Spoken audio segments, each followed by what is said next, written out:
Ketekno sira kabeh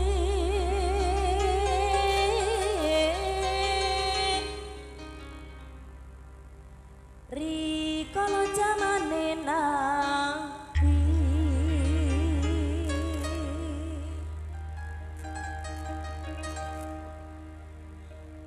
sahabat tabi'in lan para ahli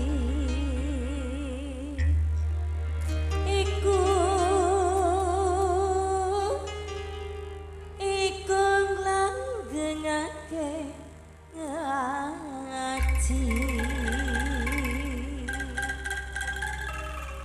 sing keri cokot boyo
Oke, yang berbahagia usai sudah berjumpaan kita pada kesempatan malam hari ini. Bila mana ada kata-kata kami yang kurang berkenan, kurang indah di hati, kami selaku pengaduan jadi minta maaf sebesar-besarnya.